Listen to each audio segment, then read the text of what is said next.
TV KPM.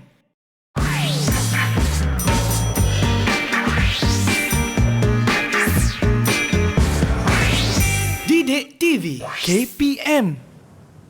Salam sejahtera, anda sedang menonton Sukses SPM 2021 Percotan bersama dengan saya, Sean Steven selaku hos anda. Dan untuk hari ini, mata pelajarannya adalah fizik di mana kita akan memberi fokus kepada kertas 1.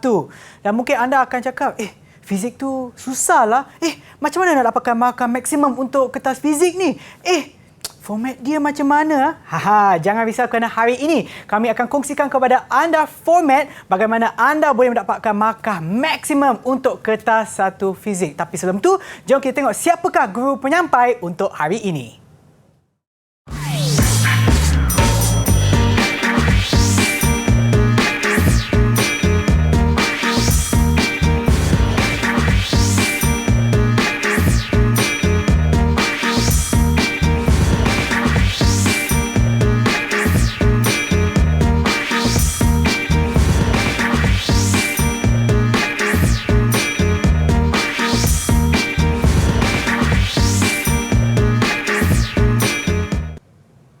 Itulah dia cikgu kita pada hari ini adalah Cikgu Nisa. Hai Cikgu. Hai Sean. Sihat Cikgu? Alhamdulillah sihat. Sean macam mana? Okey, sangat-sangat sihat. Bagus. Okey, dah untuk hari ini Cikgu, apa yang kita akan fokus pada hari ini? Okey, hari ini kita akan fokus kepada fizik kertas 1. Macam Sean cakap tadi, macam mana murid-murid di rumah nak dapatkan markah maksimum. Kan? Maksimum yang boleh. Hari ini cikgu akan kongsikan beberapa tip penting supaya murid-murid boleh aplikasikan dapatlah markah yang bagus tu. Okey? Okey, baiklah cikgu, jom kita mulakan. Boleh? Silakan cikgu. Okey. Hari ini cikgu akan mulakan dahulu dengan format. Okey. Seperti yang murid-murid semua tahu, format mulai daripada 2021 ni, kertas 1, kertas 2 dan kertas 3. Okey.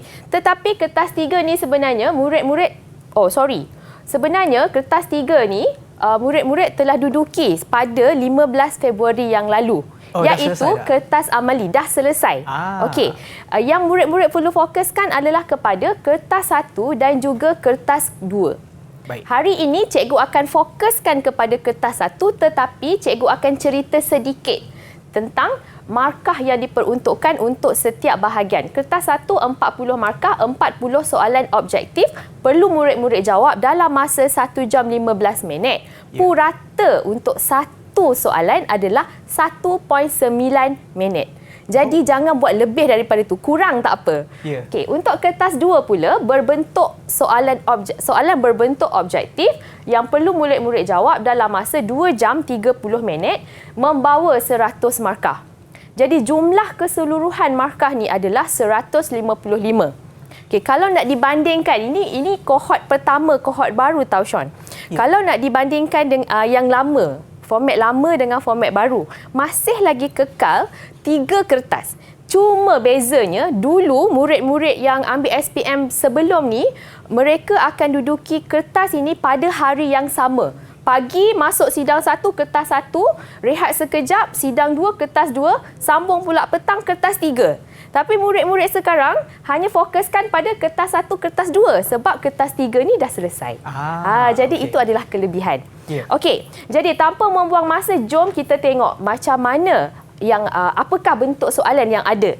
Okey, sebelum tu cikgu cerita sikitlah susunan topik yang ada dalam kertas 1 ni sebenarnya disusun daripada topik tingkatan 4 sehingga topik tingkatan 5. Okey, tadi cikgu dah bagi tahu ada 40 soalan kesemuanya. 40 soalan tu sebenarnya dibahagi kepada 3 aras kesukaran. Aras rendah 20 soalan, aras sederhana 12 soalan dan aras tinggi 8 soalan. Jadi Sean nak kata susah tak susah lah Sean. Sebab kalau Sean tengok, aras rendah dengan sederhana ni 32 soalan dekat sini membawa 32 markah. Yang kata susah paper fizik tu 8 ni je. Okey. Jadi apa yang perlu murid-murid lakukan ialah kuasai soalan aras rendah dan aras sederhana. InsyaAllah murid-murid dapat lulus dengan bagus, dengan baik dalam kertas fizik ni. Okey. cikgu akan kongsikan tip untuk mengulang kaji cara yang berkesan bagi kertas 1. Cikgu bahagikan kepada 2 iaitu formula dengan kaedah mengingat. Fizik kalau tak ada formula bukan fizik kan Sean?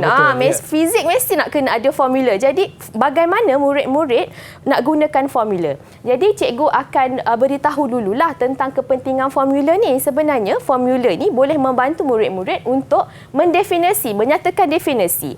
Yang kedua, untuk pengiraan. Nak kira mesti nak kena ada formula. Nak guna formula mana? Mesti nak kena rujuk formula. Dan yang ketiga, untuk menyatakan hubungan. Okey, jadi apa murid-murid nak buat dengan formula ni kan? Right. Dalam kertas peperiksaan percubaan, cikgu percaya dekat situ dah ada kertas formula. Jadi ambil kertas formula tu, tengok satu persatu. Contoh cikgu tunjuk. Okey. Sekejap cikgu nak kena ambil pen dulu. Okey. Cikgu nak ambil pen dekat sini. Okey. Kat sini kan, cikgu tunjukkan satu contoh macam formula yang kelima. Ada banyak formula yang akan diberikan, tapi bukan semua formula itu disenaraikan dalam ni. Jadi murid-murid kena tahu apa formula yang ada, apa formula yang tak ada. Dan formula yang tak ada tu sebenarnya murid-murid boleh jelmakan. Okey, contohnya soalan formula, bukan soalan lagi. Formula yang kelima, F sama dengan MA, begitu sinonim dengan hukum gerakan Newton yang kedua. Okey. Tapi daripada formula ini, kita tahu A sama V tolak U per T, kita boleh masukkan ke dalam persamaan. Okey, kalau macam ni, dia jadi right. Dan kita akan kembangkan MV tolak MU per dengan T. Okey, masih lagi F, tapi ini dipanggil daya impuls. Macam tu juga. Jadi bila nak formula ni tak ada dalam senarai, kan? Tetapi formula ini diguna pakai dalam kertas 1. Tu sebab kalau murid-murid dia tak sedar, dia kata formula kat depan ni tak guna. Sebab dia kata apa yang formula dia nak guna tak ada. Tapi sebenarnya bukan begitu. Ada caranya untuk mengguna pakai formula yang telah disediakan dalam buku soalan. Okey. Ini contoh lain lah kan. Right. Seterusnya, cikgu akan berkongsi tip bagaimana cara mengingat. Sebab tadi aras kesukaran yang rendah ada 20 soalan. Okay. Jadi penting untuk murid-murid mengingat.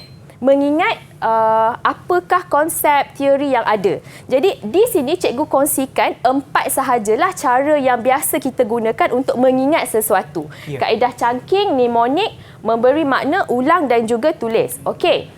Yang pertama, contohnya cangking. Macam ni sebenarnya, cangking ni satu perkataan yang panjang, kita kelas-kelaskan perkataan tu. Contohnya paling mudah, macam kita nak ingat kita punya nombor IC.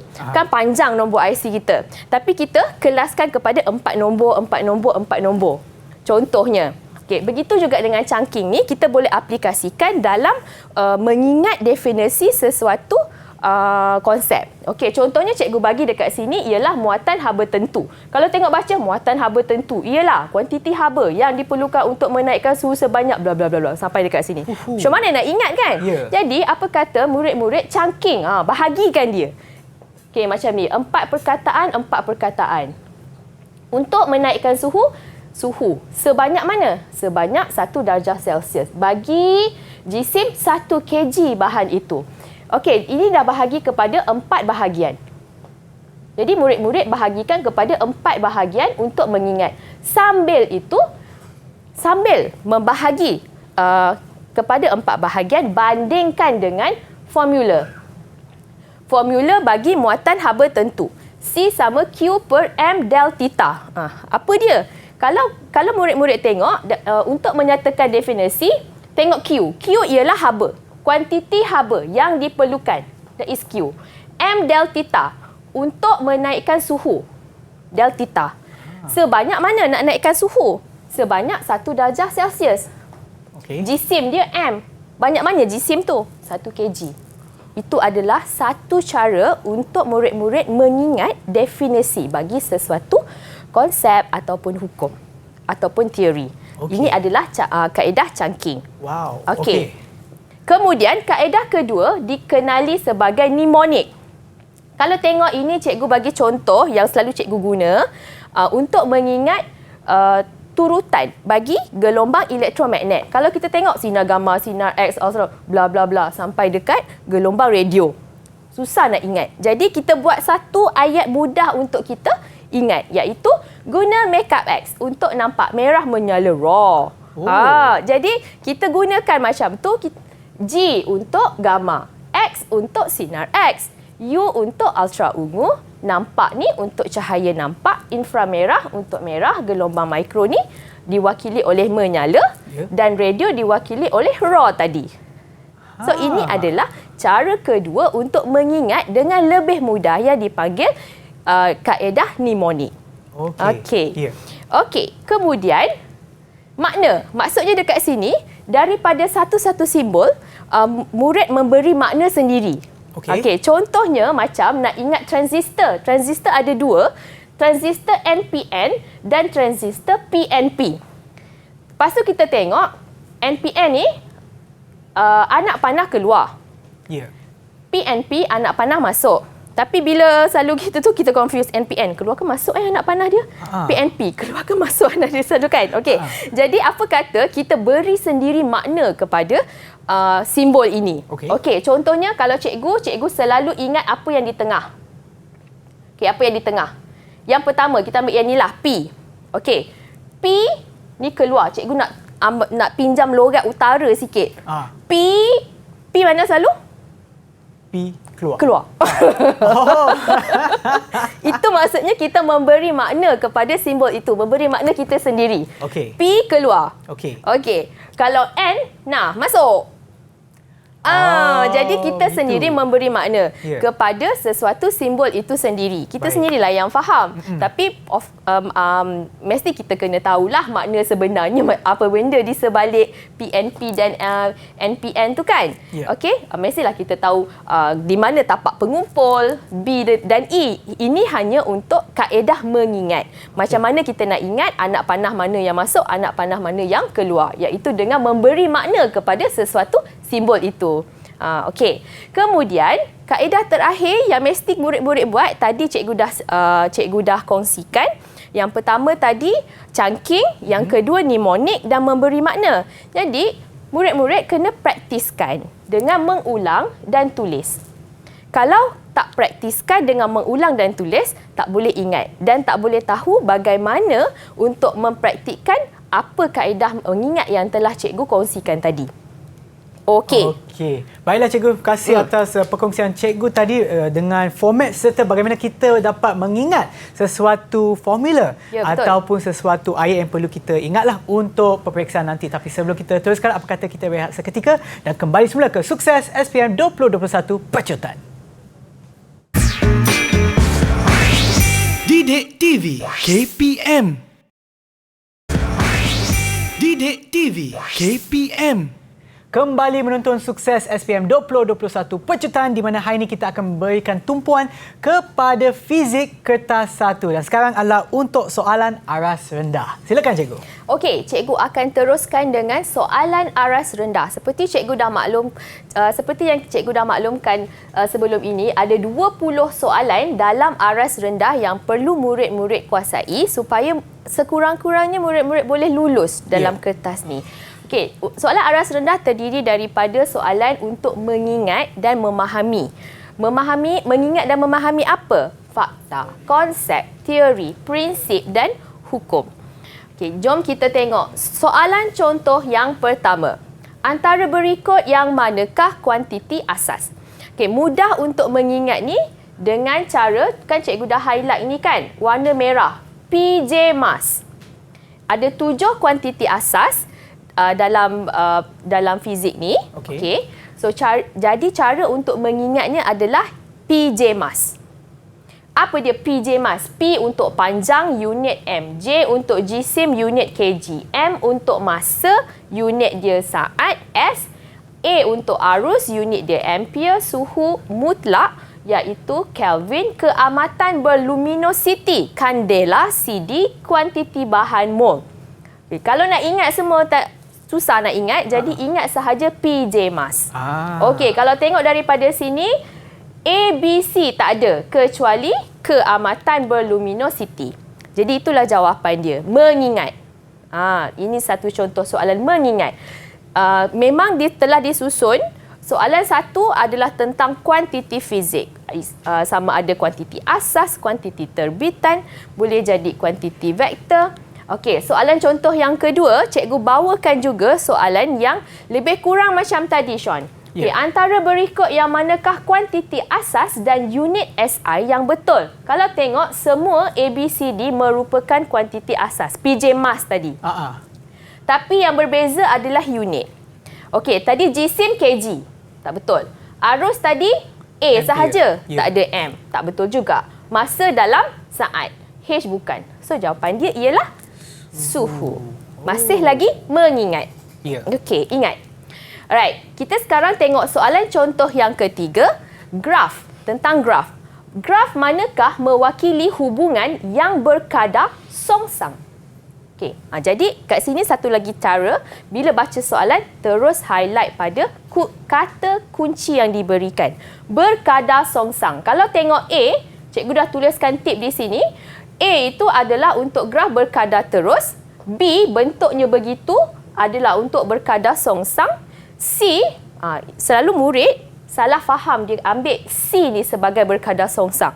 Tetapi C ni sebenarnya adalah graf berkurang secara linear. Manakala D dipanggil bertambah secara linear. Graf Y bertambah secara linear dengan X. Dia punya ayat panjang kan? Dekat tip ni cikgu letakkan ayat yang ringkas sahaja. Okay, jadi kalau tengok jawapannya sepatutnya ialah B. Bukan C. Ramai murid salah anggap dia ambil C sebagai berkadar songsang. Okey. Soalan yang seterusnya. Setiap objek tetap berada dalam keadaan rehat atau gerakan seragam dalam garis lurus kecuali jika terpaksa mengubah keadaan itu dengan daya luar yang dikenakan padanya. Okey, sekarang kita gariskan kata kunci. Kata kuncinya di sini adalah tetap. Maksudnya, kita boleh kata objek itu akan berada tetap dalam keadaan asalnya. Kalau tak ada apa-apa yang pergi kacau dekat dia. Senang betul. Kita cakap macam tu. Okey. So, tetap berada. Jadi, kita akan tengok apakah pilihan jawapan yang ada. Hukum gerakan Newton pertama, hukum gerakan Newton kedua, prinsip keabadian tenaga, prinsip keabadian momentum. Apakah yang berkait dengan yang tetap tadi? Okey, cikgu kongsikan tip. Okey, cikgu tulis HN1 untuk hukum Newton 1. Hukum gerakan Newton 1 itulah. Okey, yang berkait ataupun sinonim dengan inersia. Apa dia inersia? Okey, tak tahu. Kita tengok dulu. Hukum Newton kedua yang sinonim dengan F sama dengan MA. Kemudian prinsip keabadian tenaga. Keabadian tenaga ni bermaksud tenaga sebelum tindak balas sama dengan tenaga selepas tindak balas. Sebab itu ada perkataan abadi dekat situ. Okey, keabadian momentum pula adalah yang berkaitan dengan momentum sebelum pelanggaran sama dengan momentum selepas pelanggaran. Okey, sekarang kita tengok daripada tip cikgu, apa yang ada kaitan dengan berada tetap. Berada tetap. Okey, kalau kita tengok, ini berada tetap ke? Tengok daripada bawah momentum.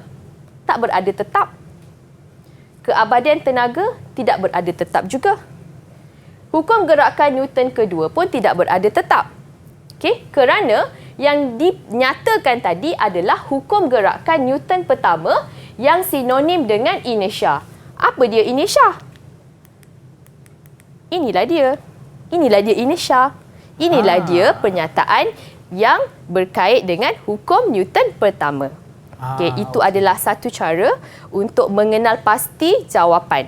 Pangkah yang salah untuk dapatkan jawapan yang betul.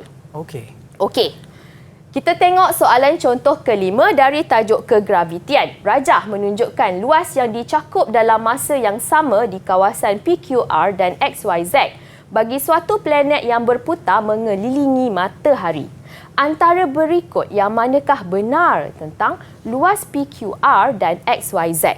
Nampak macam susah soalan ni. Tapi soalan ni berada pada soalan aras rendah untuk mengingat. Okey? Kerana Soalan tadi, murid-murid boleh jawab jika murid-murid tahu tentang hukum Kepler. Hukum Kepler yang pertama berkaitan dengan bentuk elips. Yang kedua berkaitan dengan luas yang sama dan yang ketiga adalah tentang tempoh dan juga jejari. Kalau tengok gambar tadi, tentang apa tu Sean agaknya? Yang ini kan, ini tentang luas. So, jadi apa yang kita boleh kata kat sini yang berkaitan dengan luas iaitu hukum Kepler yang kedua. Jawapannya A. Okey. Cikgu akan teruskan kepada soalan contoh yang keenam. Rajah menunjukkan termometer klinik. Ada termometer. Termometer klinik digunakan untuk mengukur suhu badan seorang pesakit. Apakah konsep fizik yang diaplikasikan dalam termometer? Bila demam, guna termometer untuk semak suhu, nak ukur suhu. Okey, tip yang cikgu berikan, yang pertama cikgu ikut ABCD ni dekat tip cikgu. Okey, muatan haba tentu. Muatan haba tentu adalah tadi perubahan kuantiti haba yang diperlukan. Okey, tak ada kaitan dengan termometer. Keseimbangan terma mungkin. Sebab keseimbangan terma ni maksudnya adalah pemindahan haba bersih sifar. Suhunya mesti sama. Okey. Yang C pula, haba pendam tentu pelakuran. Pelakuran melibatkan perubahan fizikal daripada pepejal ke cecair, manakala penguapan ni adalah perubahan daripada cecair dan gas. Jadi di sini kalau kita tengok termometer suhu sama. Kena tahu masih di bawah soalan aras rendah iaitu mengingat dan memahami. Ini adalah satu contoh soalan yang cikgu ambil. Soalan seterusnya, soalan yang ketujuh. Rajah menunjukkan dua tapak perkemahan yang dipisahkan oleh sebuah tasik. Ketika awal pagi, bunyi, dia cakap bunyi dari tapak perkemahan dapat didengari dengan jelas. Fenomena manakah yang menerangkan situasi ini?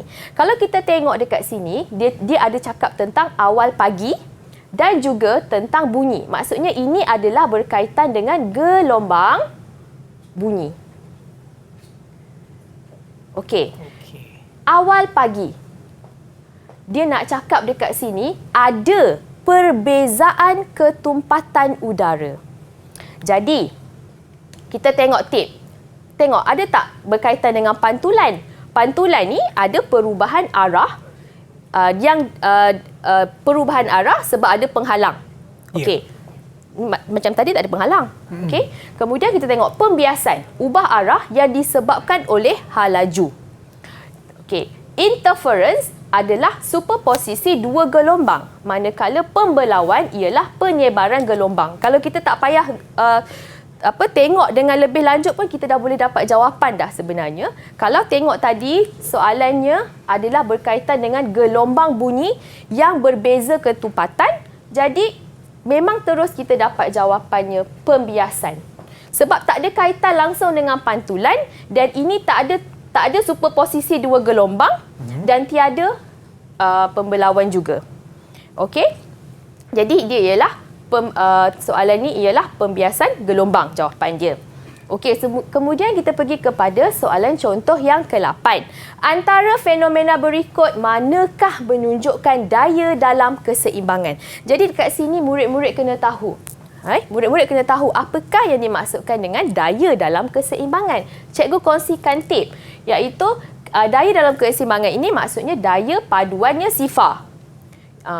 Objek itu berada dalam keadaan pegun atau bergerak dengan halaju seragam. Jadi kita tengok satu persatu. A. Sebuah bingkai gambar digantung pada dinding. B. Sebiji kelapa jatuh dari pokok. Jatuh. Masih tak pegun, tak bergerak dengan halaju seragam juga. Sebuah kapal terbang berlepas dari landasan pun bukan. Sebuah kapal berlayar di laut pun bukan. Kalau kita tengok yang hampir dengan apa yang tip cikgu bagi adalah A. Sebab A adalah pegun.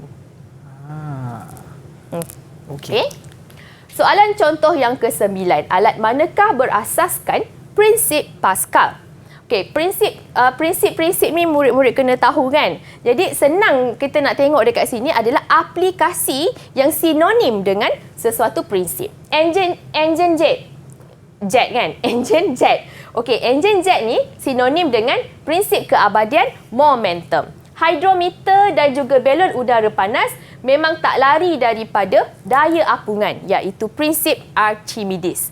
Dan akhir sekali adalah jet hidrolik. Inilah jawapannya kerana jet hidrolik ini memang sinonim sangat dengan prinsip Pascal. Kena tahu. Ini adalah soalan aras rendah. Kalau tak tahu maka tak boleh nak jawab. Okey, soalan contoh ke-10.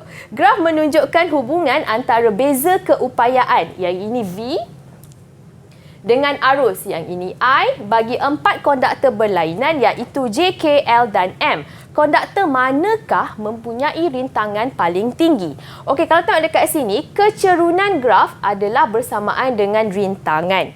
Jadi, bila nak rintangan yang paling tinggi, maksudnya kecerunannya mesti kecerunan yang paling tinggi. Jadi kita tengok J, K, L, M, J lah yang mempunyai kecerunan paling tinggi, maka J lah jawapannya. Jadi sebenarnya ada pilihan jawapan lah A, B, C, D tu, tapi cikgu tak tulis dekat sini. Cikgu terus bulatkan pada J je.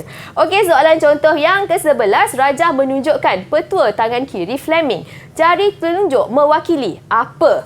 Okey, ini masih lagi di bawah aras rendah iaitu mengingat.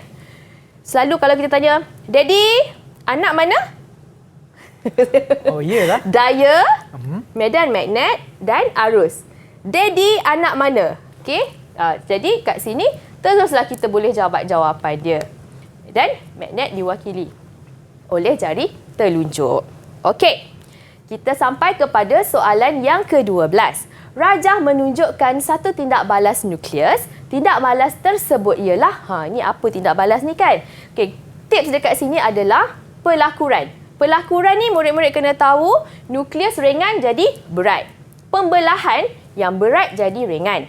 Reputan pula ialah daripada tak stabil jadi stabil. Dan akhir sekali adalah tentang separuh hayat, iaitu tempoh daripada keadaan asal jadi separuh daripada keadaan asal tu sendiri. Okey, jadi kalau kita tengok dekat sini, uranium 235 pecah kepada 2, terus dapat jawapan lah, iaitu pembelahan nukleus.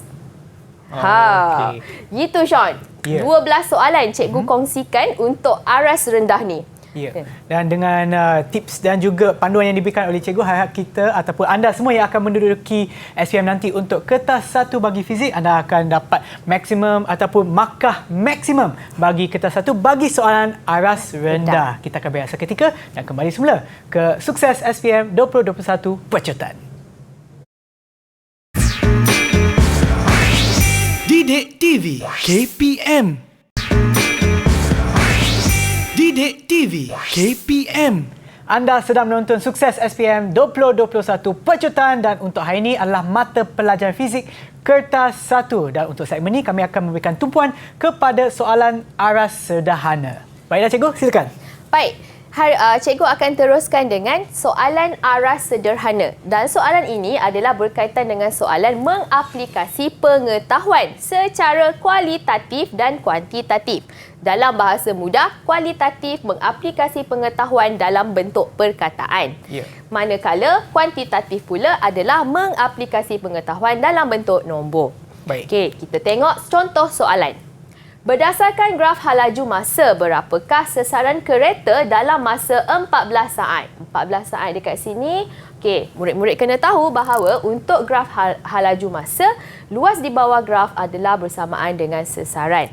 Jadi, cara untuk menyelesaikannya adalah sesaran graf ni adalah luas trapezium yang sebelah atas tolak dengan luas segitiga. Sebenarnya kalau murid-murid nak pecahkan kepada segitiga dan segi empat pun boleh juga. Tetapi sebab murid-murid kan memang dah ambil fizik, ambil matematik tambahan dan belajar matematik. Jadi cikgu rasa tak ada masalah, terus murid-murid gunakan luas trapezium sahaja.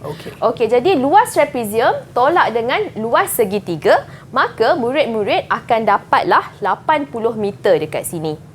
Okey, cikgu dah kongsikan dekat sini apakah luas trapezium tadi, iaitu setengah darab tinggi darab dia sebenarnya hasil tambah 2 sisi selari. Okey. Sebab tu cikgu tulis BC tambah AD. Ya. Okey. Kemudian tolak dengan luas segitiga. Okey. Maka murid-murid dapatlah jawapan dan pastikan tekan kalkulator dengan betul. Ya. Okey. Seterusnya kita tengok soalan contoh ke-14. Rajah menunjukkan Abdul Latif bin Romli dalam acara lompat jauh. Teknik manakah yang beliau gunakan untuk mengurangkan kecederaan? Okey, cikgu kongsikan tip dekat sini, daya impuls. Okey, sebenarnya formula ni tak ada dekat depan. Tetapi formula ini dapat dijemakan daripada F sama dengan MA. Ya. Okey. Ini adalah formula untuk daya impuls. Macam mana kita nak guna formula untuk jawab soalan berbentuk ayat? Sebab selalunya kita guna formula untuk menyelesaikan pengiraan. Okey. Jadi dekat sini cikgu nak kongsikan tip bagaimana murid-murid nak guna. Sekarang kita tengok untuk daya impuls F. Okey. Daya impuls adalah F dan T adalah masa tindak balas. Jadi, tadi kita kata nak kurangkan kecederaan bermaksud kena kurangkan daya. Daya perlu dikurangkan. Ya. Untuk mengurangkan daya, maka masa tindak balas perlu dipanjangkan.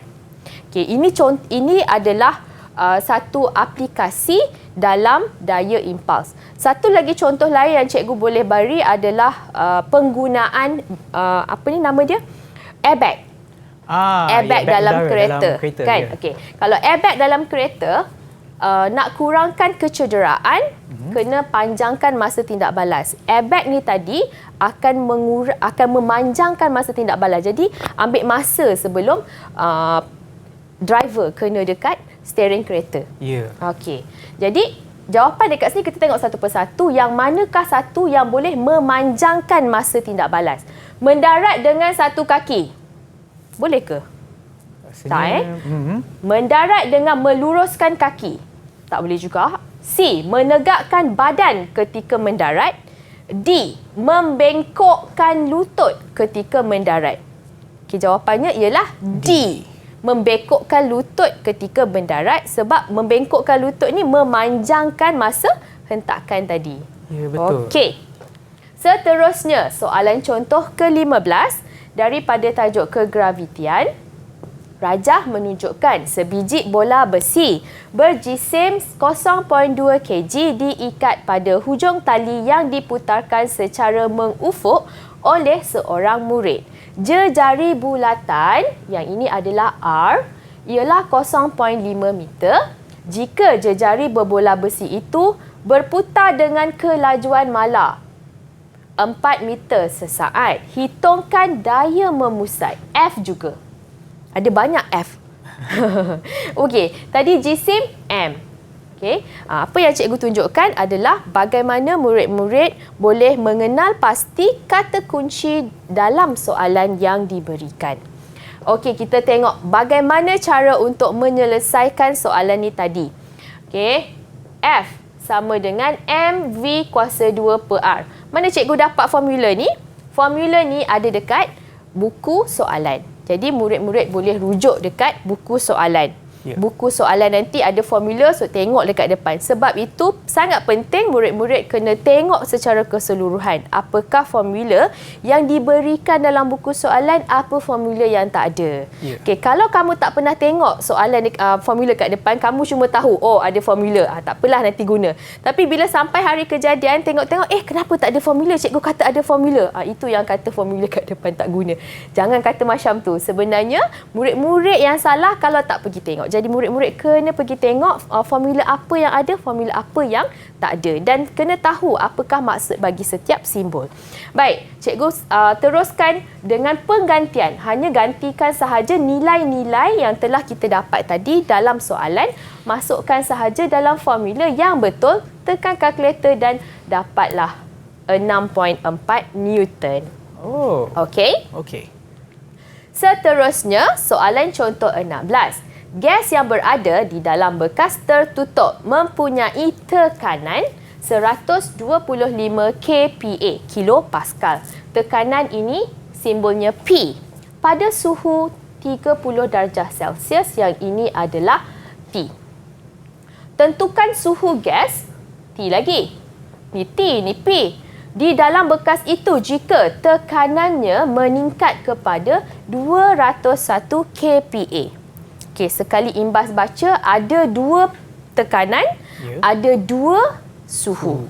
Okey, sebenarnya ini adalah berkaitan dengan hukum gas. Hukum gas ada 3, Charles, Gay-Lussac dan juga hukum Boyle. Untuk mengingat dengan mudah 3 hukum gas ni, kita gunakan formula segitiga hukum gas. Formula segitiga hukum gas, cara cikgu mengingat, ni cikgu kongsikan cara cikgu ingat. Charles pergi bawa pasir vroom terbalik. Charles pergi bawa pasir vroom terbalik. So cara susun dia beginilah, ikut susunan. Ni ke dalam macam ni. Okey, ikut susunan. Jangan salah susun. Nanti salah susun pula. Okey. Kemudian murid-murid tengok, kenal pasti dekat sini ada tekanan dengan suhu.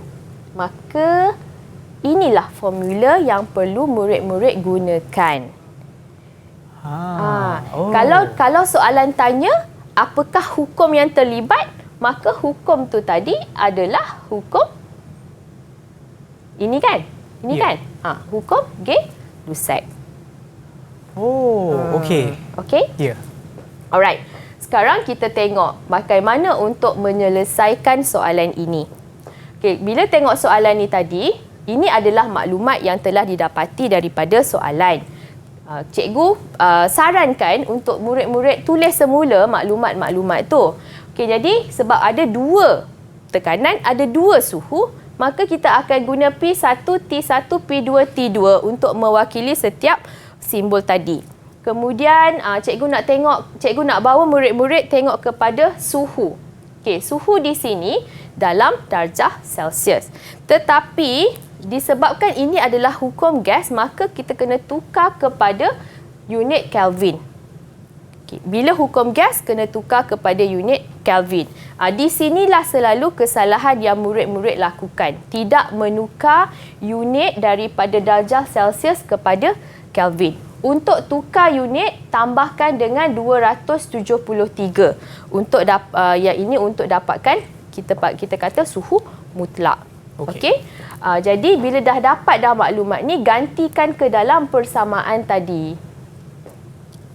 Bila dah ganti persamaan, kamu akan dapat dalam bentuk Kelvin.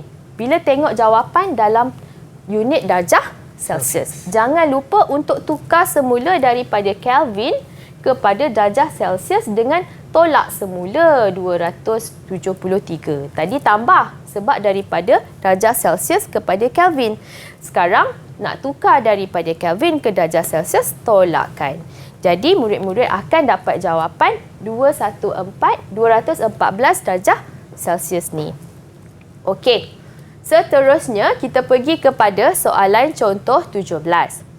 Satu cahaya monokromatik dengan jarak gelombang. Jarak gelombang. Ini adalah lambda. Okey. Iaitu nilai dia 5 × 10⁻⁻⁷. Okey. Mengalami interference apabila bergerak melalui 2 celahan. Pinggir-pinggir cerah dan gelap terbentuk pada skrin. Ini pinggir-pinggir cerah terbentuk pada skrin yang berada 1 meter daripada 2 celah itu. Jarak antara 2 pinggir gelap berturutan adalah 10 kuasa negatif 3. Okey, jadi tip di sini kena guna formula lambda sama AX per D. Okey, jadi dekat sini cikgu akan kongsikan tips bagaimana menggunakan scientific calculator dengan cara yang betul. Okey, cikgu ada paparan calculator dekat situ, tapi cikgu nak tunjuk sikit macam mana cara untuk murid-murid gunakan. Okey, kalau tengokkan dekat sini,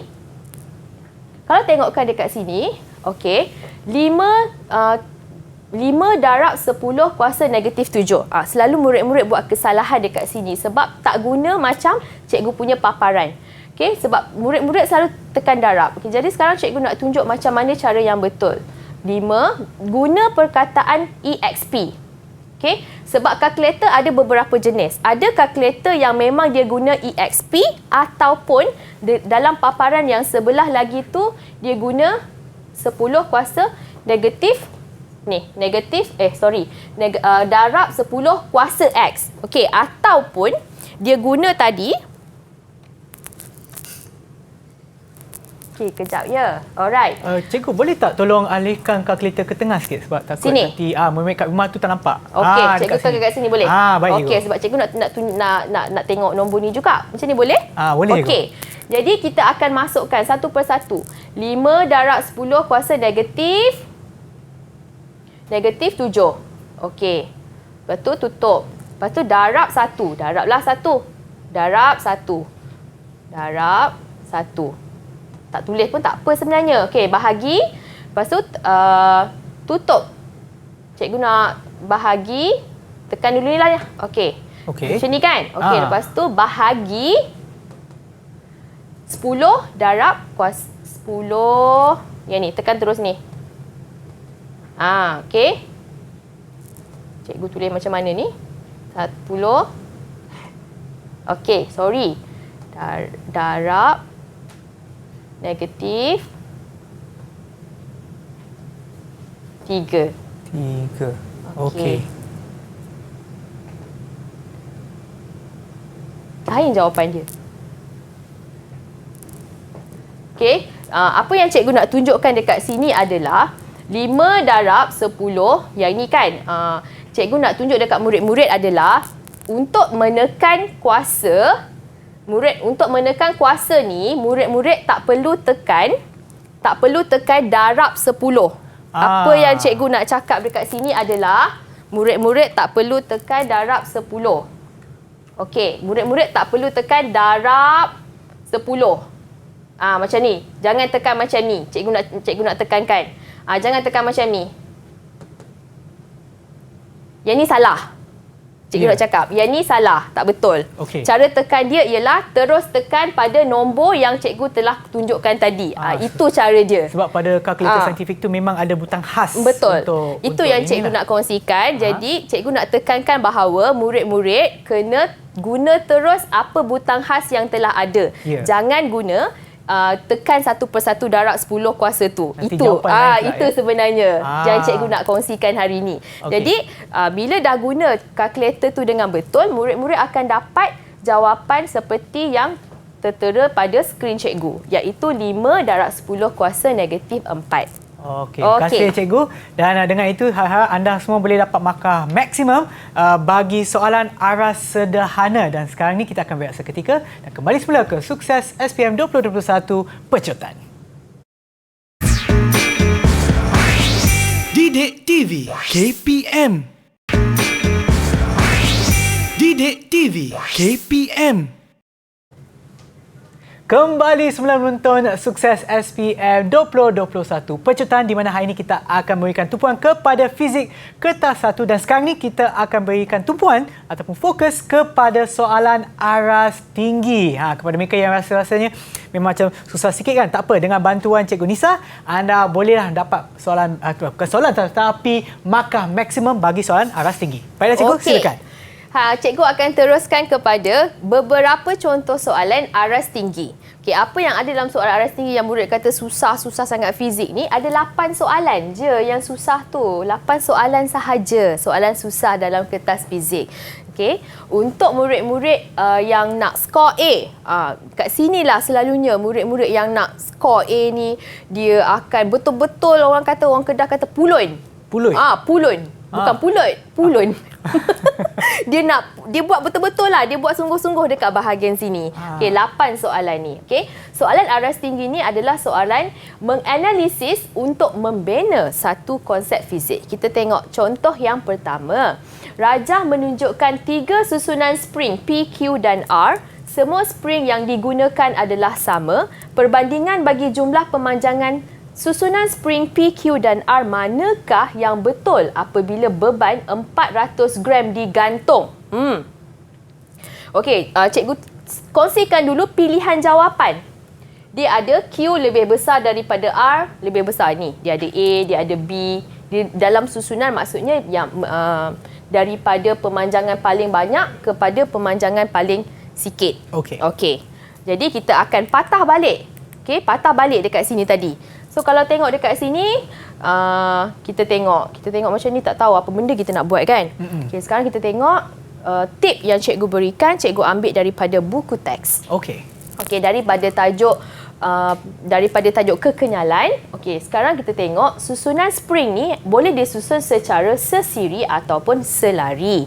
Okey, sekarang kita tengok kat sini, apa yang disusun adalah secara selari.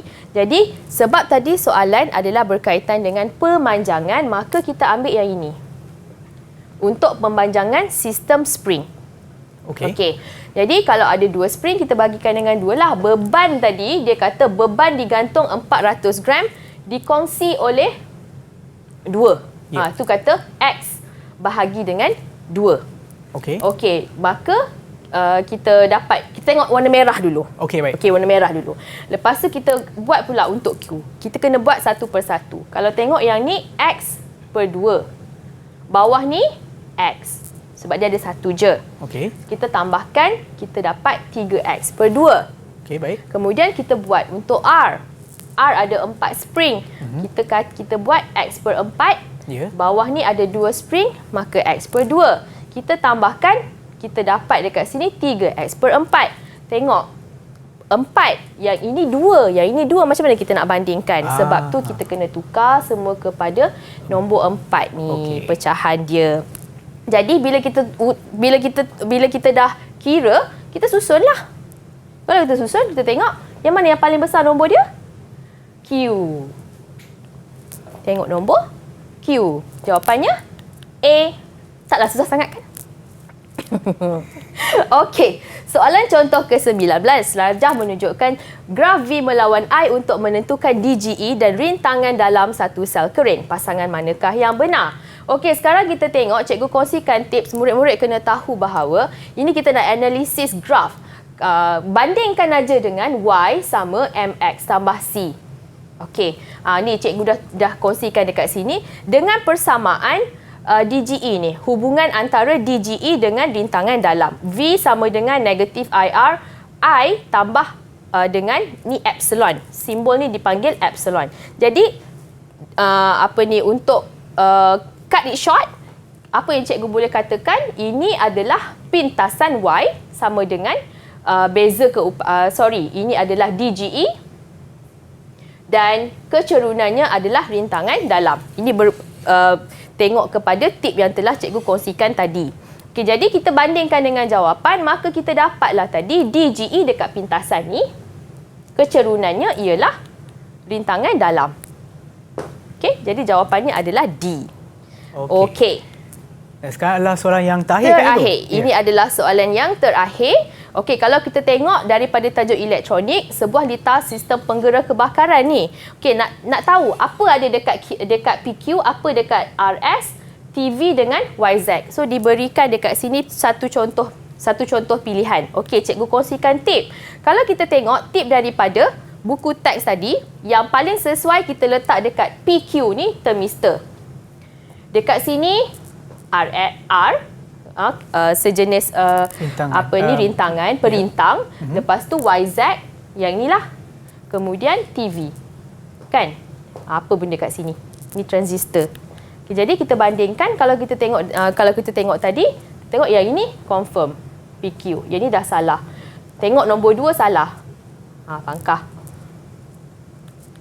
Dah. Habis. Mendapat jawapannya. Okey, itulah jawapan dia. Okey, baiklah cikgu, dan sebelum kita mengakhiri segmen kita pada ini, mungkin cikgu boleh kongsikan apakah rumusan daripada apa yang cikgu dah kongsikan pada ini dan juga kata-kata nasihat kepada mereka yang akan menduduki SPM nanti. Right.